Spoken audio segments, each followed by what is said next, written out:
Bismillahirrahmanirrahim. Assalamualaikum warahmatullahi wabarakatuh. Alhamdulillah nahmaduhu wa nasta'inuhu wa nastaghfiruhu wa natubu ilaihi wa na'udzu billahi min syururi anfusina wa sayyiati a'malina.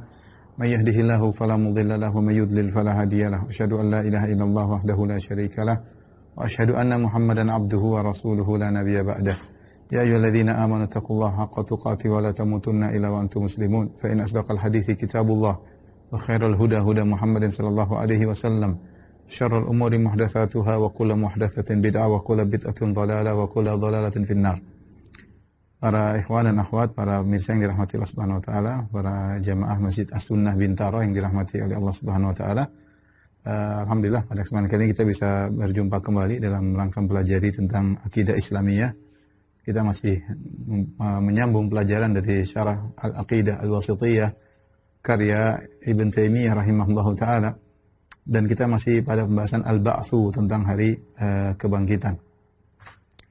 Pada kesempatan kali ini kita akan bahas tentang hakikat Al-Ba'ts, kemudian kita bahas tentang para pengingkar atau orang-orang menyimpang dalam masalah hari kebangkitan ya.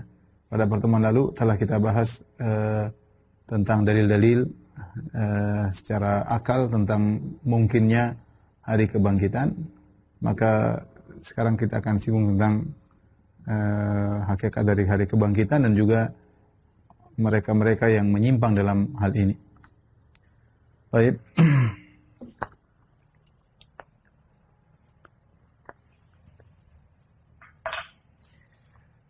Bagaimana hakikat al-ba'ats ya?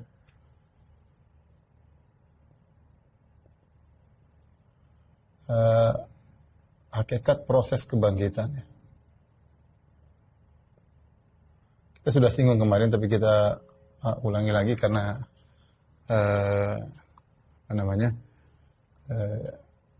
dengan jasad apa ya? Kita tahu ruh dikembalikan kepada jasad ya. Hakikat proses kebangkitan yaitu ruh dikembalikan ke jasad.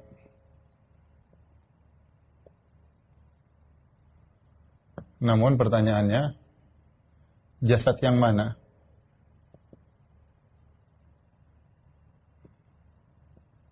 Maka ada khilaf di kalangan para ulama ya. Masuk khilaf di kalangan para mutakallimin tentang hal ini. Khilaf ya. Pendapat yang pertama bahwasanya jasad yang baru, jasad tersebut adalah jasad yang baru, tidak ada kaitannya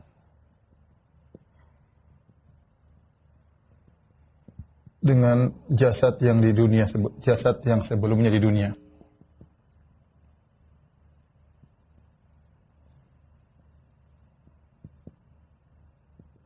Ini pendapat Mu'tazilah ya. Jadi menurut mereka ya, ini sebagaimana dinukil oleh Tahir bin Asyur, ini pendapat Mu'tazilah. Ya, artinya sebagaimana Allah menciptakan jasad ketika di dunia dengan proses air mani ketemu ovum dan kemudian jadilah proses tahapan-tahapan ya, dari nutfah kemudian alaqah kemudian mudghah kemudian idham kemudian laham kemudian manusia, maka demikian juga pada hari kiamat kelak prosesnya berbeda dengan jasad yang berbeda ya. Allah turunkan air kemudian tumbuh manusia, jadi jasadnya tidak ada hubungannya dengan jasad yang ada di dunia ya. Pendapat yang kedua,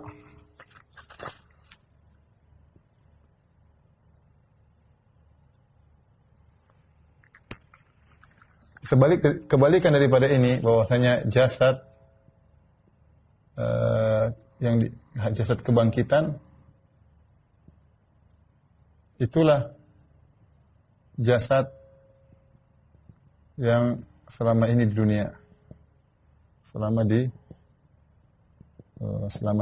dunia ya, yaitu Allah mengembalikan seluruh jasad yang di dunia kemudian dibangkitkan kembali, karena dalil mereka sederhana ya. Mereka mengatakan bahwasanya jasad yang berbuat di dunia, itulah yang menerima akibat, menerima balasan, ya, nikmat atau azab.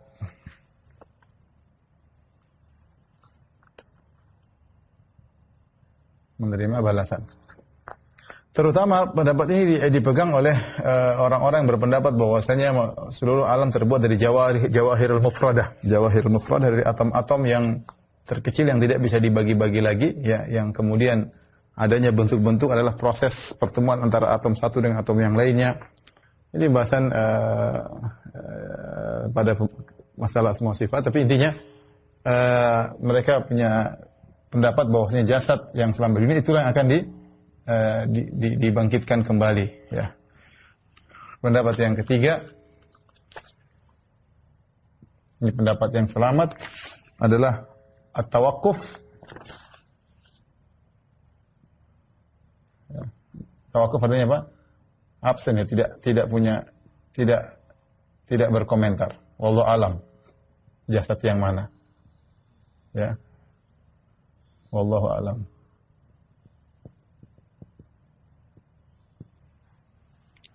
Pendapat yang keempat, pendapat yang lebih condong kepada kebenaran berdasarkan dalil-dalil, pendapat Ahlus Sunnah, ya.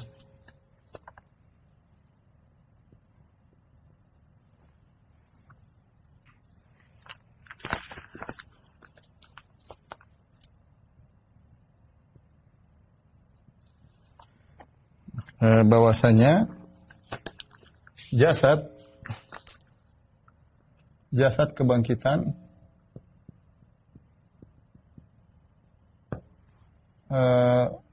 berasal dari sebagian jasad di dunia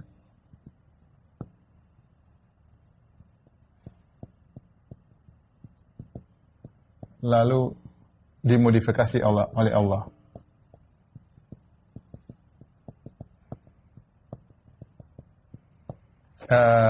Adapun dalilnya banyak, ya. Dalilnya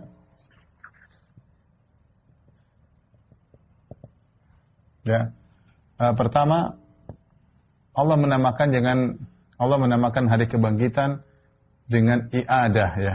Apa namanya? Al-i'adah, ya.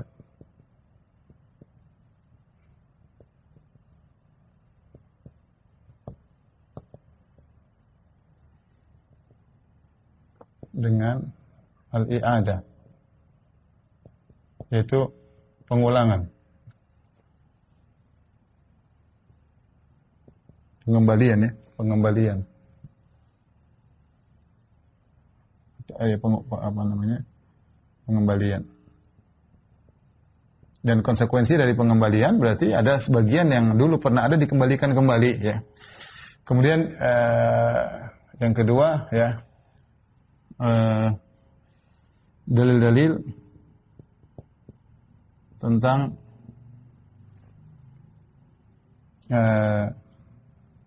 jasad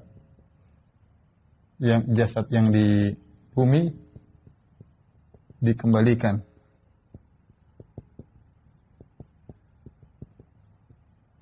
Seperti firman Allah Subhanahu wa taala, wa qalu li juludihim lima syahidtum alaina qalu antaqana Allahu alladhi antaqa kulla syai'in wa huwa khalaqakum awwala marrah. Orang kafir berkata kepada kulit-kulit mereka, lima syahidtum alaina, kenapa kalian bersaksi untuk menjerumuskan kami, bersaksi untuk menjatuhkan kami di neraka. Jadi mereka berkata kepada kulit-kulit mereka. Kulit-kulit mereka yang di dunia yang menyaksikan apa yang mereka perbuat. Kalau kulit-kulit ini jasad yang baru, tidak ada kaitannya dengan di dunia, maka kulit-kulit tersebut tidak bersaksi. Ketika dikatakan kulit-kulit bersaksi, berarti kulit-kulit tersebut pernah melihat, pernah menyaksikan. Ya. Kulit-kulit bersaksi. berarti kulit-kulit dunia, berarti kulit yang pernah di dunia, ya. Kemudian contoh lagi misalnya perkataan Nabi Ibrahim alaihissalam. Wa idz qala Ibrahimu rabbi arini wa idz qala Ibrahimu rabbi arini kaifa tuhyil mauta. Tatkala Ibrahim berkata kepada Allah, "Ya Rabbku, tunjukkanlah kepadaku bagaimana engkau menghidupkan yang mati." Maksudnya bagaimana kebangkitan? Bagaimana menghidupkan yang mati? Bagaimana cara menghidupkan yang mati?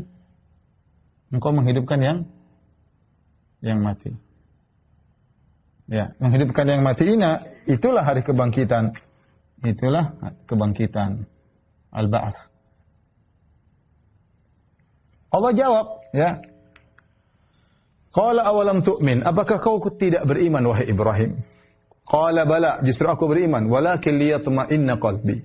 Tetapi agar hatiku lebih tentram, artinya imanku lebih bertambah. Beda dengan mendengar, laisal khabar kal muayanah. Mendengar saja beda dengan melihat langsung. Ibrahim sudah beriman tapi dia ingin semakin kokoh imannya, ya. Maka Allah mengatakan qala fakhudh arba'atan minat tayri fasurhunna ilaika thumma ja'al ala kulli jabalin minhunna juz'an thumma du'uhunna ya'tinaka sa'ya wa alam anna Allah azizun hakim.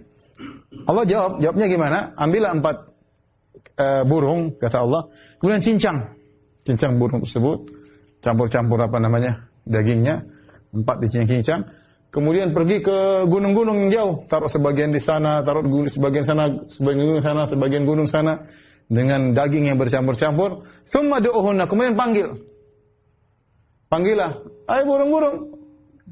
Kemudian datanglah burung-burung tersebut, hidup kembali.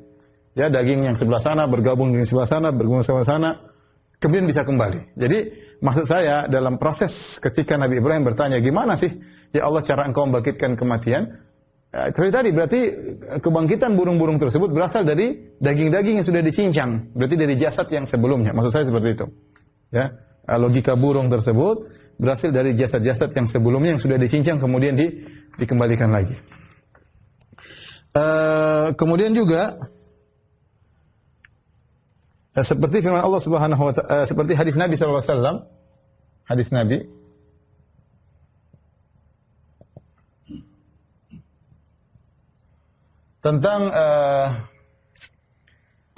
tentang seorang inna mimman kana qablakum, kata Nabi, sungguh ada orang sebelum kalian, ketika dia akan meninggal, dia kumpulkan anak-anaknya, kemudian dia berwasiat, fa idza mittu faharriquni hatta akuna fahaman thumma hanuni thumma dhuruni fil yammi wa fil rih. Kata dia, wahai anak-anakku, jika aku mati, ya, maka bakarlah jasadku. Jangan dikuburin. Dia takut dibangkitkan. Jadi dia bilang, kalau dibangkitkan ini banyak dosa. Maka dia punya ide sama anaknya, sudah kalau saya mati, bakar sampai sudah jadi arang. Kemudian tumbuklah jasadku jadi debu, sampai jadi debu, sudah ditumbuk. Kemudian thumma druni fil yammi, kemudian tebarkanlah debuku di lautan. Wa fil rih, kemudian tebarkan juga di angin. Dia berkata, la in qadirallahu alayya, ya, la yu'adzibannani adzaban la yu'adzibu ahadan minal alamin. Kalau Allah bangkitkan aku, Allah akan adab aku dengan adab yang tidak pernah Allah adab orang lain. Dia takut dibangkitkan. Maka kemudian anak-anaknya menjalankan wasiat bapaknya, dibakarlah jasadnya, ditumbuk, ya. Kemudian setelah ditumbuk jadi debu, kemudian ditebarkan di lautan. Di lautan entah dimakan apa, dimakan ikan kayak, kemudian bergabung jadi tumbuhan kayak apa kayak, dilemparkan di udara entah jadi apa, entah kecampur dengan apa. Setelah itu Allah mengatakan kepada bumi, ya, ijma'i ya ardu ijma'i ma fiki minhu, wahai bumi, kumpulkanlah bagian dari dia. Allah bangkitkan dia kembali. Jelas dari jasad-jasadnya sudah hancur tadi, Allah bangkitkan dia kembali. Ya. Ini semua dalil bahwasanya Jasad yang di bumi itulah yang dikembalikan. Ya, paham? Tetapi perlu diketahui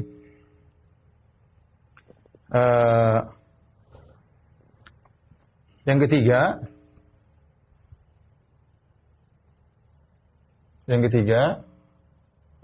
namun ada modifikasi. Ada modifikasi. Ya. Kenapa? Karena prosesnya berbeda dan hasilnya juga berbeda, produknya juga berbeda.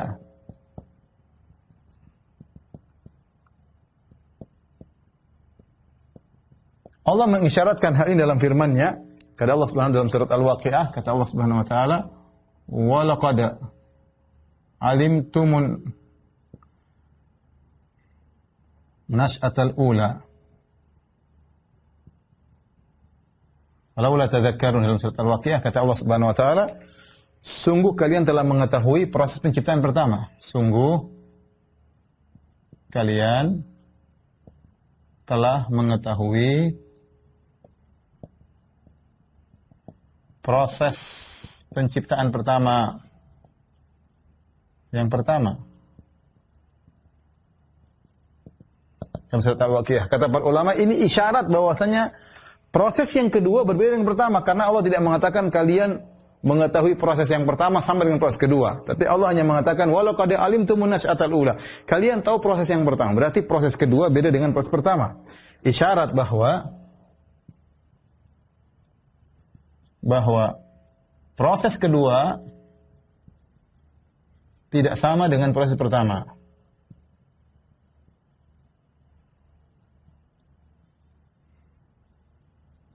Tidak sama, ya.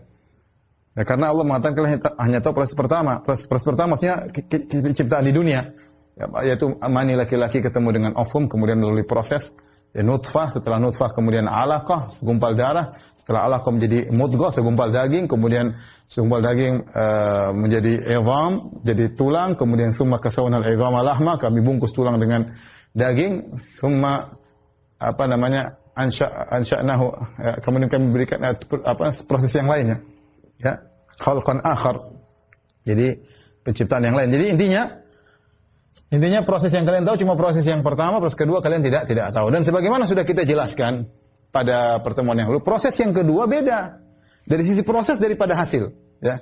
Prosesnya untuk yang kedua sudah kita sebutkan ketika baina nafkhatain, antara nafkhatus sa'aq dengan nafkhatul ba'ats arbaun, sudah kita jelaskan pada pertemuan lalu, ya. Ada 40 masa antara ketika manusia dimatikan dengan dibangkitkan. Di masa itu Allah menyiapkan tubuh jasad yang untuk dikembalikan ruh di dalamnya. Ya, makanya dalam hadis ya, kullu ibni Adam ta'kulul ard illa ajabadzam minhu khuliqa wa minhu yurakkab wa fihi yurakkab. Kata Nabi SAW, semua bagian tubuh manusia berubah dimakan oleh bumi, ya, kecuali tulang ekor, ya. Maka di situ ya akan diciptakan kembali dan disusun kembali. Jadi ada kata Nabi, diciptakan dan disusun. Disusun menunjukkan ada yang disusun ke situ. Disusun kepada tulang ekor tersebut, ya. Maka dalam surat Qaf kata Allah, qad alimna ma tanqusul ardu minhum. Sungguh dalam surat Qaf, qad alimna ma tanqusul ardu minhum, sungguh kami tahu bagian tubuh mana yang dimakan oleh bumi. Dan ini dijadikan oleh para ulama bahwasanya Allah tahu kemana lari tubuh kita ini kalau sudah dalam bumi, dimakan ulat, dimakan ini. Kemana bagian jasadnya Allah tahu semuanya. Kemana berubah proses kimianya Allah tahu semua. Qad alimna ma tanqusul ardu, kata Allah, kami telah mengetahui apa yang diambil oleh bumi dari jasad-jasad tersebut. Ya, Allah tahu dari mana. Karena semuanya diambil oleh bumi, semua diambil oleh bumi kecuali bagian tulang ekor tidak diambil oleh bumi, dan itu tetap ada. Bagaimana prosesnya? Maka Allah Subhanahu wa taala turunkan hujan sebagaimana dalam sebagian riwayat kamani rijal, seperti air mani lelaki. Bukan air mani, tapi dia seperti air mani laki-laki, maksudnya putih dan kental, kemudian masuk ke dalam kuburan, kemudian mengenai ajabudz dzanab tadi, tulang ekor tadi, bagian kecil dari tulang ekor. Kemudian kata Nabi SAW, fayambutuna kama yanbutul baqal. Maka tumbuhlah seperti tumbuhnya sayur mayur, yaitu tumbuh. Ya, jadi di situ diciptakan dan di situ disusun. Maka diambillah dari bagian-bagian yang dia sudah berubah kepada yang lainnya. Itu kekuasaan Allah. Mungkin sudah dimakan oleh apa, mungkin dimakan oleh ikan, ikannya dimakan oleh manusia. Bagi Allah untuk kembalikan mudah semua. Ya, intinya dikembalikan, tapi bukan dikembalikan dan disusun oleh Allah Subhanahu wa taala, bukan seperti proses pertama kali. Jadi beda antara penciptaan pertama dan penciptaan kedua. Dari sisi proses dan dari sisi hasil. Dari sisi proses, kita terus di mana ya? Sinilah. Perbandingan ya. Perbandingan.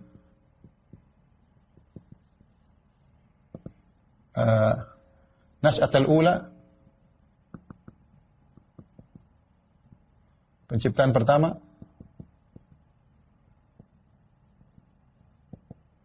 Kemudian nash'atus tsaniyah, penciptaan kedua, kebangkitan.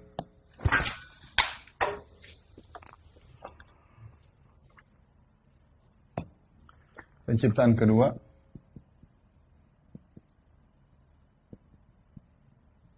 atau kebangkitan. Kita bicara dari sisi proses dan hasil ya. Dari sisi proses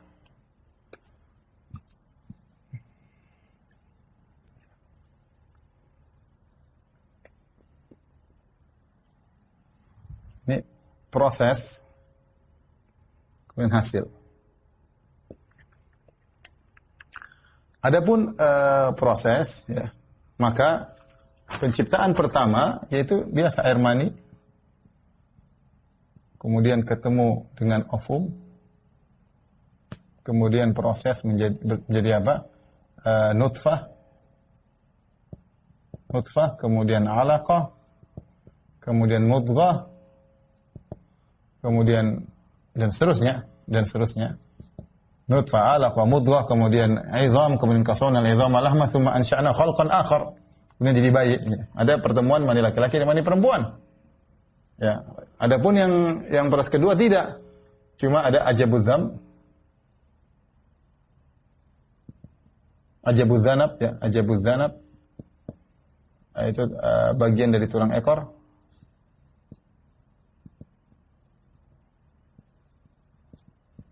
Kemudian ditambah bagian-bagian tubuh. Kalau ini tetap tulang ekor ini tidak berubah. Adapun ini bagian-bagian tubuh yang berubah. Entah jadi pasir, entah jadi apa. Terus, Allah Maha tahu. Kemudian air tadi. Air kamani rijal. Seperti air mani. Bukan air mani, tapi seperti air mani. Yaitu apa? Putih. Kental. Kemudian air mani ini mengenai ajabudz dzam, bagian-bagian tubuh kembali kemudian terus sebagai manusia yang baru. Hasilnya berbeda. Kalau ini diciptakan oleh manusia, kemudian hasilnya apa? Produknya diciptakan untuk fana, untuk sirna. Adapun ini diciptakan untuk kekal abadi. Ya. Ini penuh dengan kekurangan. Hasilnya penuh dengan kekurangan. Adapun ini ya sempurna. Luar biasa. Lihat. Penghuni surga tingginya seperti Nabi Adam. Seperti Nabi Adam, tampan. Tidak pernah lelah. Laki-laki perempuan cantik. Tidak pernah lelah. Penghuni neraka juga hebat. penghuni.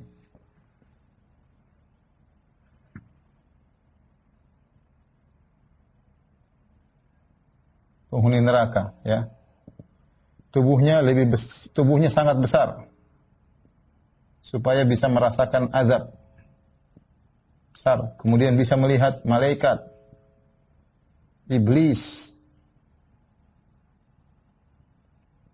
Di dunia nggak bisa lihat jin, iblis. Di sana bisa, di neraka bisa lihat iblis, ketemu dengan iblis, ngobrol sama iblis bisa ya. Kemudian apa? Tahan banting ya. Dibakar nggak mati-mati, dipotong nggak mati-mati, seterusnya. Jadi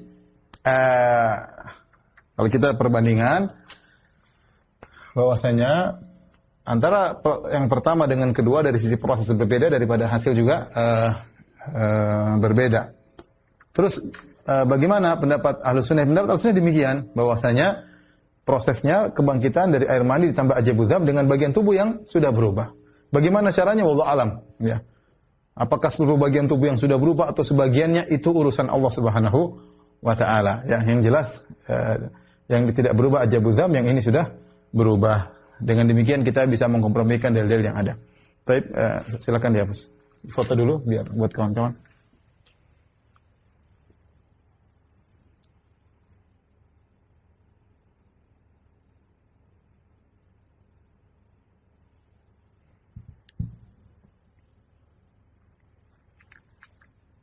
Tapi berikutnya kita akan bahas munkirul ba'ats.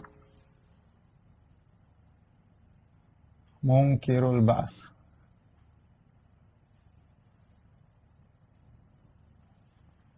Para pengingkar hari kebangkitan. Hari kebangkitan jasad dan ruh.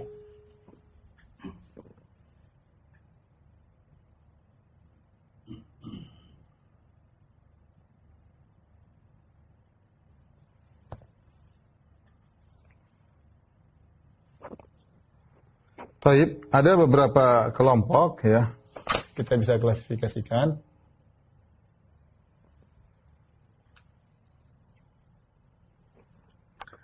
Yang pertama adalah yang mengingkari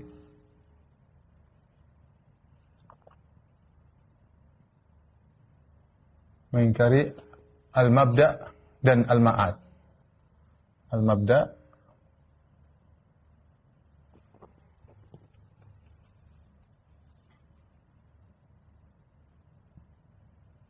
penciptaan awal dan al-ma'ad kebangkitan. Ya. Mereka mengatakan bahwasanya alam semesta, ini maksudnya ateis ya, alam semesta terjadi dengan sendirinya, dengan proses alami ya, tanpa Tuhan yang mengaturnya, yang menciptakan dan mengaturnya. Ya, kalau Tuhan tidak menciptakan, bukan Dia pula yang membangkitkan, tidak ada kebangkitan. Ya. Ini para kaum ateis. Ya. Dan ini juga diikuti oleh sebagian falasifah. Ya. Mayoritas falasifah dahriyah dan at-tabaiyah ya.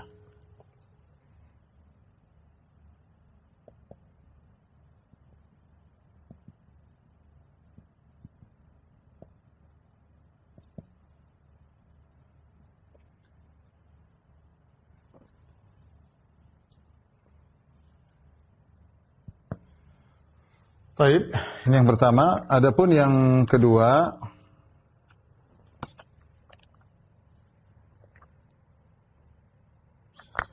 mereka juga adalah ateis juga kaum ateis, dikenal dengan dauriyah.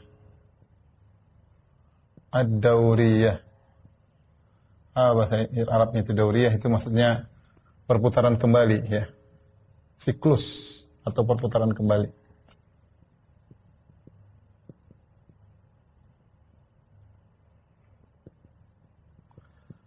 Keyakinan mereka, yaitu mereka meyakini alam semesta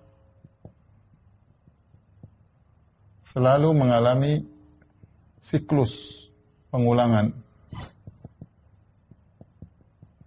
Siklus yang berulang-ulang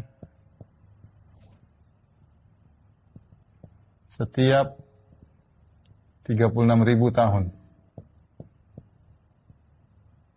Selama-lamanya. Nggak tahu dari mana mereka dapat angka 36.000. Jadi kita ini berjalan siklus 36.000, kemudian hancur semua. Entah bagaimana 36.000 ulang lagi dari nol, 36.000. 36.000 tahun ulangi lagi siklus. Namanya dauriyah. Terus begitu. Jadi nggak ada namanya hari kebangkitan ya. Kalau kebangkitan kan bangkit abadi selama-lamanya. Tidak ada namanya daur ulang siklus, enggak. Tapi mereka meyakini ada namanya seperti itu. Ada namanya dauriyah, yaitu siklus pengulangan kembali. Kemudian di antara penyimpangan dalam hal ini adalah al-qailuna bitanasukhil arwah, ya. Yaitu yang berkeyakinan tentang reinkarnasi. Reinkarnasi ruh. Jadi ruh ketika keluar dari jasad, pindah ke jasad yang lain. Itu ruh ketika keluar dari jasad, pindah ke jasad yang lain.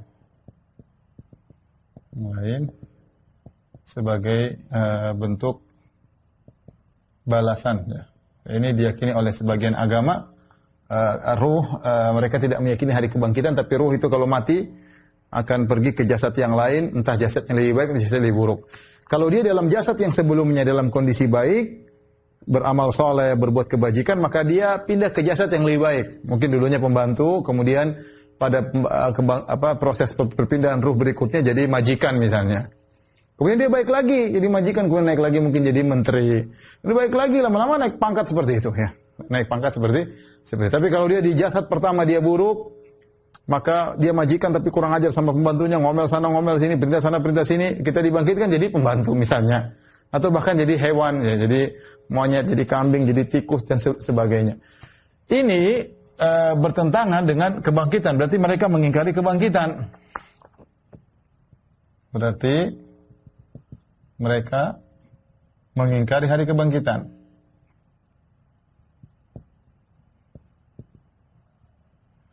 Sebenarnya ini adalah salah satu pemikiran untuk menjelaskan metode pembalasan. Bagaimana bantahannya? Bantahannya mudah, ya. Orang yang mengalami reinkarnasi tidak pernah ingat. Bantahannya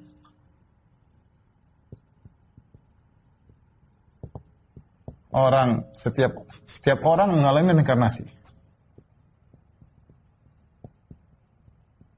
Menurut pendapat di atas,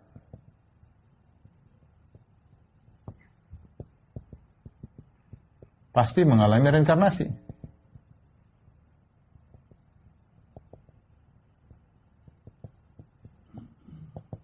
Namun, tidak seorang pun dari mereka yang ingat akan kehidupan sebelumnya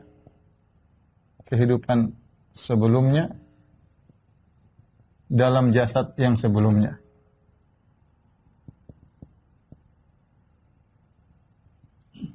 Nah, kalau tidak ingat, maka tidak ada faedahnya pembalasan. Kita tidak pernah ingat. Kalau tidak ingat, maka tidak ada artinya pembalasan. Maka tidak ada artinya pembalasan. Pembalasan itu kalau ingat, oh saya dulu jahat, sekarang saya jadi monyet, atau dulu saya baik, sekarang saya jadi raja, itu baru namanya pembalasan. Sekarang kita nggak ada yang ingat dulu kita pernah jadi apa, ya. Maka ini hanyalah omong kosong yang tidak ada faedahnya. Baik, berikutnya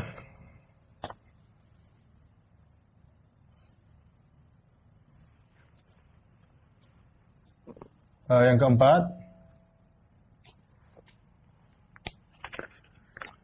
yaitu yang berkeyakinan mengakui al-mabda,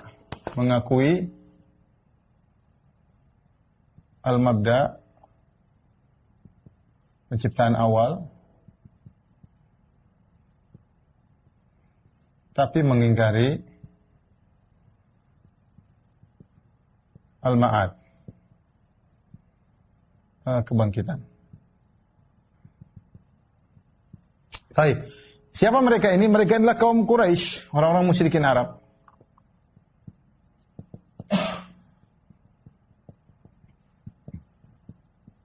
Orang-orang musyrikin Arab. Saya lupa sebagian ulama menyebutkan ad-dauriyah ini isyarat Allah mengisyaratkan dauriyah dalam firman Allah Subhanahu wa taala, wa qalu ma hiya illa hayatuna dunya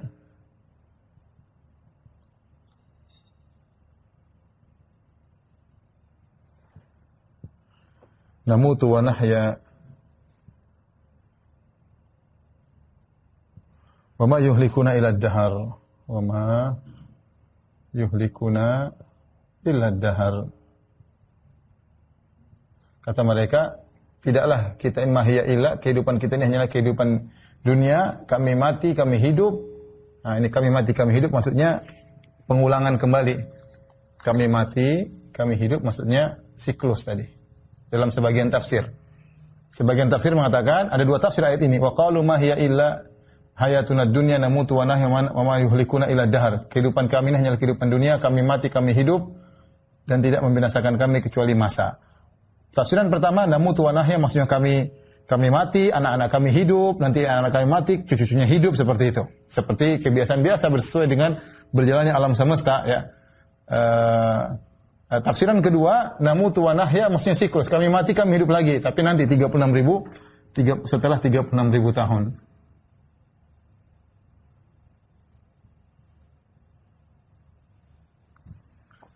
Tapi sekarang kita kembali ke sini, yaitu mengakui al-mabda penciptaan awal, tapi mengingkari al-ma'ad kebangkitan. Yaitu orang musyrikin Arab yang mengaku adanya Allah Maha Pencipta, orang musyrikin Arab yang mengakui Allah Maha Pencipta, tapi mengingkari hari kebangkitan.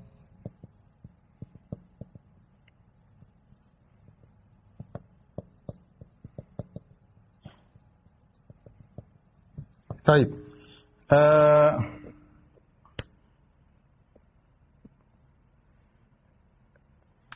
Yang ini Allah sebutkan in hiya illa mautatanal ula wa ma nahnu bimunsyarin, ya. Kata mereka, wa qalu, ya, in hiya illa mautatanal ula.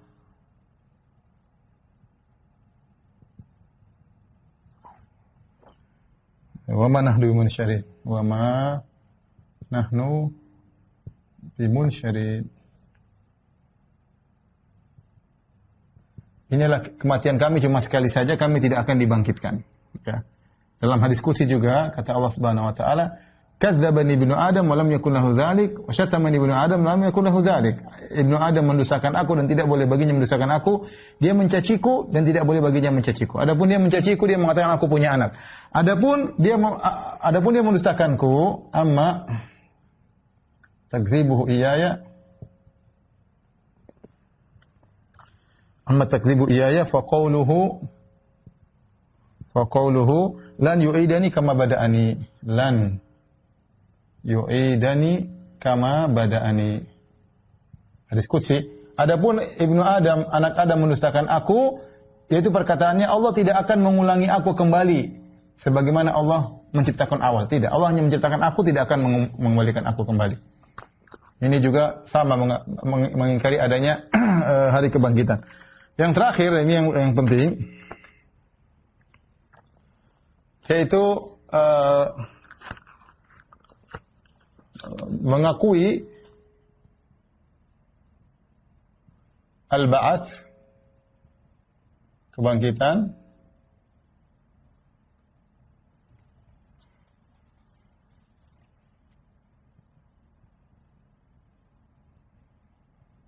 namun tidak sesuai dengan syariat.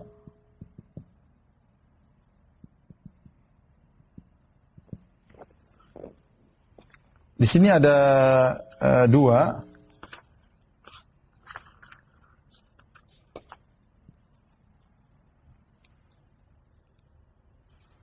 Yang pertama yang menyatakan yang dibangkitkan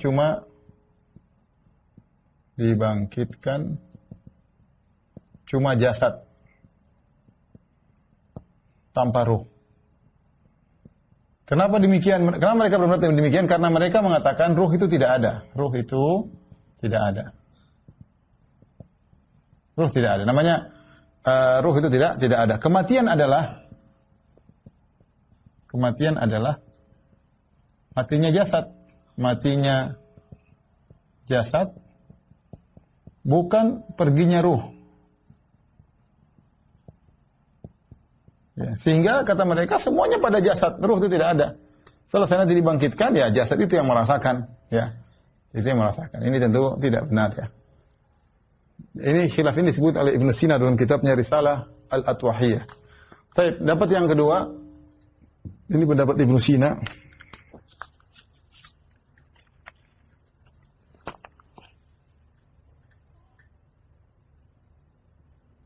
Dalam Risalah, kawan-kawan kalau mau ada yang mau cek, Al-Tahawiyah, halaman 126. Kalau saya tidak salah ingat tadi saya baru baca, dia jelas-jelas mengingkari kebangkitan jasad. Jadi kata Ibnu Sina, yang dibangkitkan hanya ruh. Hanya ruh saja, tanpa jasad. Apa dalilnya Ibnu Sina? Dalil Ibnu Sina. Dalil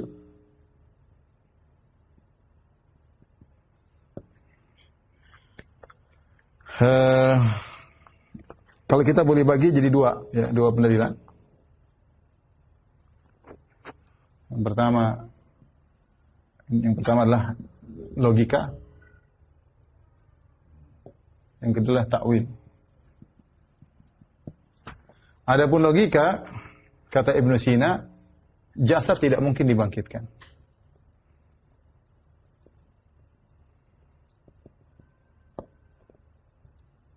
Kenapa demikian? Kata dia, karena pertama, ya, jasad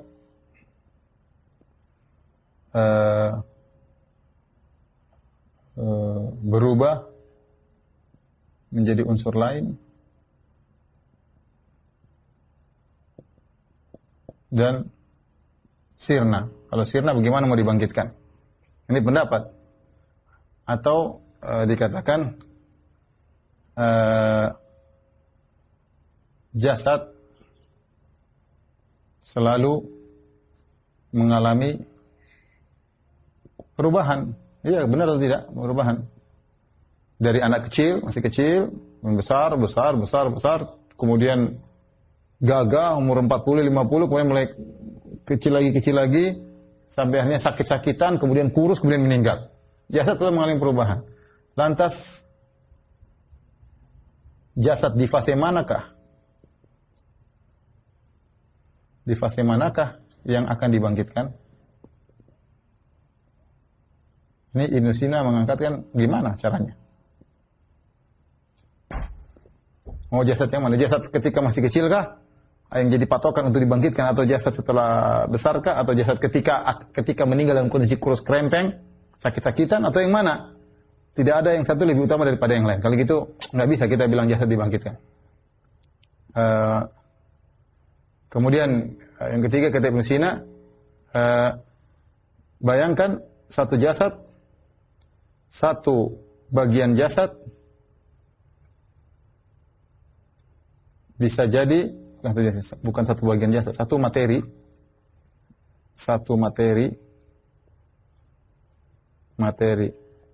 penyusun jasad, satu materi bisa jadi sumber dari beberapa jasad. Contoh,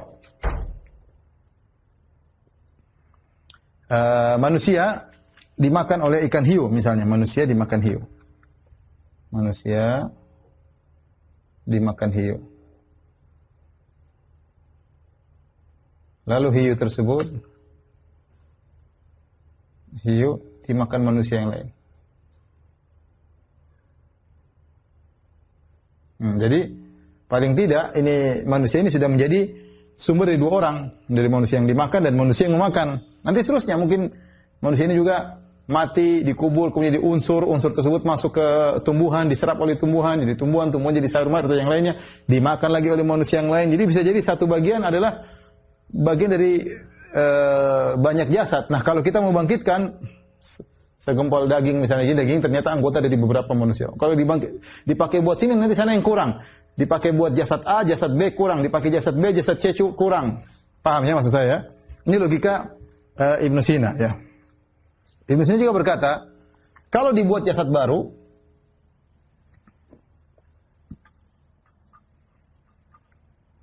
ini semua dia tuliskan dalam Risalah Al-Athawiyah ini.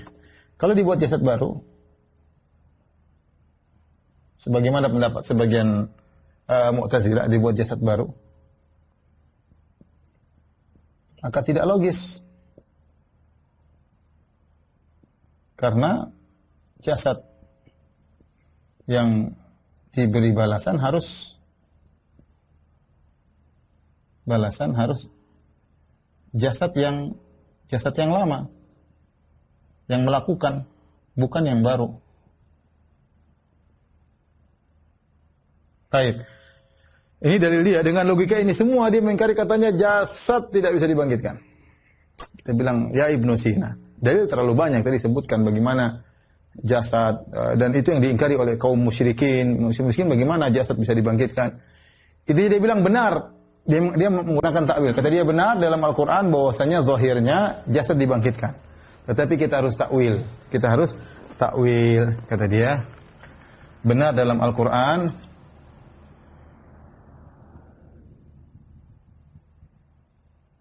zahirnya jasad dibangkitkan. Dibangkitkan. Tapi kita harus takwil. Ini yang saya katakan kemarin pada pertemuan yang lalu, bahwasanya Ibnu Sina dia komitmen, tidak berbeda dengan Asy'ariyah. Asy'ariyah dalam hal ini tidak komitmen. Ibnu Sina menggunakan bab takwil dalam urusan asma wa sifat dan juga dalam urusan hari kebangkitan. Kata dia, ini Ibnu Sina, dia mengatakan bahwasanya ayat-ayat dalam Al-Qur'an yang berbicara Allah punya wajah, Allah punya tangan, Allah di atas, Allah semua, itu semua ayat kesyirikan. Ayat tasbih, kata dia. Kita tidak beriman, dan Allah tidak pernah menjelaskan bahwasanya maksud saya bukan begini, maksud saya bukan begitu. Nabi pun tidak pernah menjelaskan. Tapi kita tidak beriman dengan itu semua. Kita yakin Allah itu tidak di atas, tidak di bawah, tidak di luar alam, tidak dalam alam, tidak bisa ditunjuk. Yang disebutkan persis seperti akidahnya Asy'ariyah tentang masalah di mana Allah. Dia sebutkan. Kita harus tolak semua itu ayat-ayat. Maka jika ayat-ayat yang berkaitan dengan Allah bisa kita takwil seluruhnya, kita katakan itu hanyalah metode penyampaian, maka demikian pula semua ayat-ayat yang berkaitan dengan dalam Al-Quran pembangkitan jasad kita harus takwil. Kita harus takwil. Kenapa kita takwil?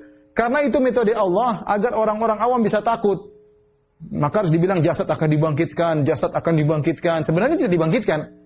Ya, maka kita takwil. Sebagaimana kita takwil tentang sifat-sifat Allah, kita takwil tentang hari kebangkitan. Inilah dua dalilnya Ibnu Sina dalam misalnya Risalah At-Tahawiyah.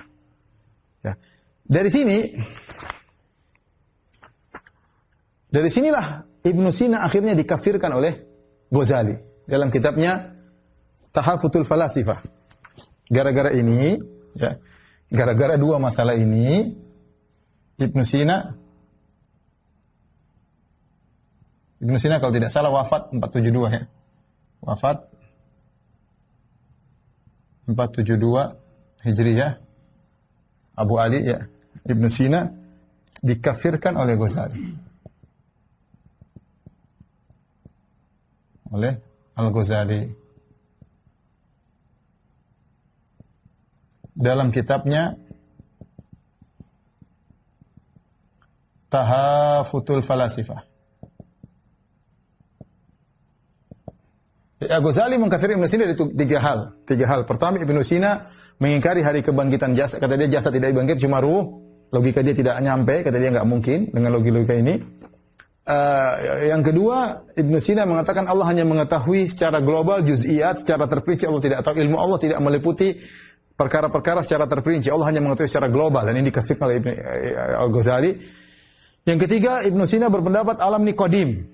Alam ini qadim, adanya bersama dengan Allah, sama-sama azali dengan Allah. Dengan tiga kesalahan tersebut, ini yang terakhir. Yang pertama, alam itu qadim.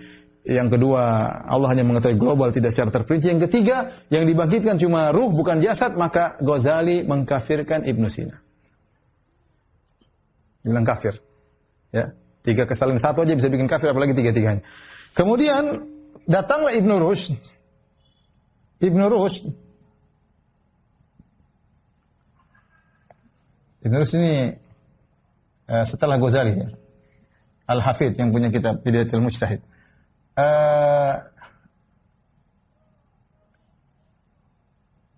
Sedikit membela, atau tidak sedikit ya, membela siapa? Ibnu Sina agar tidak dikafirkan. Dan ini dia tuliskan dalam kitabnya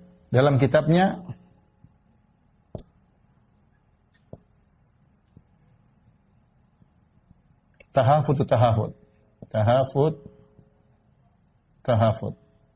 Itu kerancuan falasifah dibantah, kerancuan kitab kerancuan. Jadi Ibnu Rushd bantah Ghazali. Di akhir pembahasan kitab Tahafut, dia mengatakan Ibnu Sina, dia isyaratkan Ibnu Sina tidak harus dikafirkan. Kenapa dalilnya? Dia setuju Ibnu Sina salah, mengatakan yang dibangkitkan cuma ruh, bukan jasad. Tetapi Ibnu Rushd membela artinya jangan dikafirkan. Kenapa? Kata Ibnu Rushd, dalilnya karena ini bukan ijma. Karena takfir karena kesalahan ini tidak ijma. Karena takfirnya bukan ijma, bukan kesepakatan.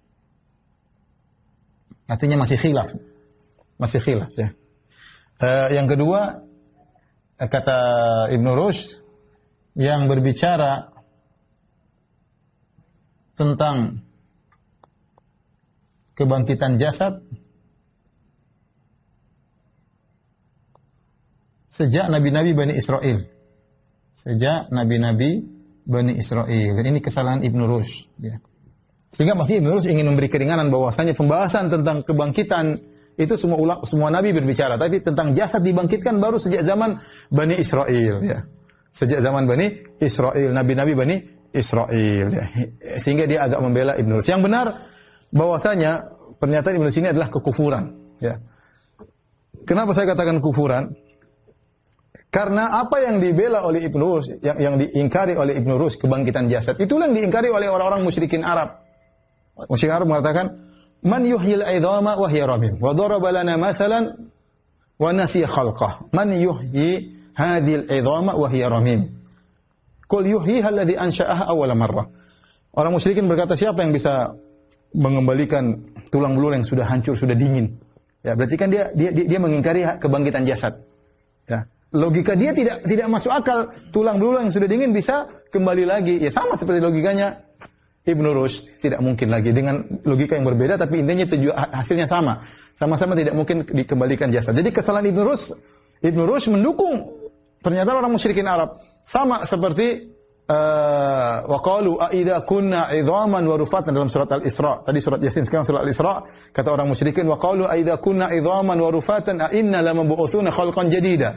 Qul kunu hijaratan aw hadidan aw khalqan mimma yakburu fi sudurikum fasayaquluna man yu'iduna qul alladhi fatarakum awwala marrah fasayunqidhuna ilayka ru'usahum wa yaquluna matahu qul asa yakuna qariba. Dalam surat Al-Isra. Mereka berkata, kalau kami sudah menjadi tulang belulang, sudah hancur lebur, apa kami akan dibangkitkan lagi dalam makhluk yang baru? Ya. Kata Allah Subhanahu wa taala, "Qul kunu hijaratan aw hadidan." Katakan kepada mereka, wahai Muhammad, seandainya kamu tercipta dari besi ya batu atau yang lebih hebat daripada besi, bukan dari daging, Allah akan bisa musnahkan kalian meskipun dari besi. Kemudian Allah bisa bangkitkan kembali. Allah bisa bangkitkan kembali. Katakanlah qul yuhyikumul yang ansha'akum awwala marrah, yang menciptakan kalian pertama bisa membangkitkan kalian. Jadi intinya kesalahan Ibnu Sina berkaitan dengan sama persis seperti kesalahan orang musyrikin. Cuma saja hanya logika saja berpikir beda, tapi natijahnya produknya sama, sama-sama mengingkari, memustahilkan kebangkitan jasad. Ya. Ibnu Rushd berusaha melembutkan Ghazali, dia bantah Ghazali, mengatakan Ibnu Rushd tidak sama dengan yang lain. Ibnu Sina masih mengimani kebangkitan, tapi kebangkitan ruh, ya. Beda dengan orang musyrikin ruh dan jasad tidak ada kebangkitan.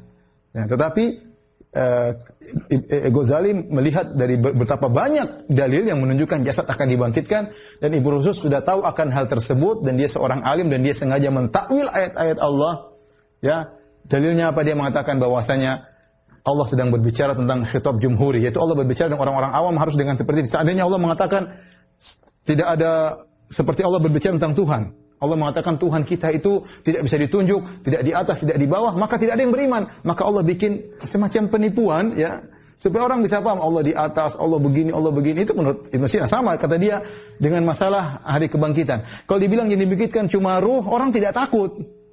Kalau Allah bicara dengan hakikatnya, orang-orang tidak takut. Maka karena yang dihadapi orang Arab yang keras, yang tinggal di badui-badui, ya sudah Allah bikin kesan seakan-akan bahwasanya yang dibangkit adalah jasad. Jadi intinya Ibnu Sina mengatakan Allah sedang mau kita bilang berbohong, tapi untuk kebenaran, untuk kebaikan, supaya mereka bisa bisa takut kepada Allah.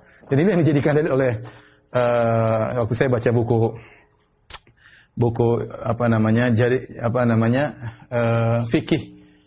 fikih lintas agama karangan orang-orang liberal, dikasih mukadimah oleh Cak Nur, ya, Nur Khalis Majid.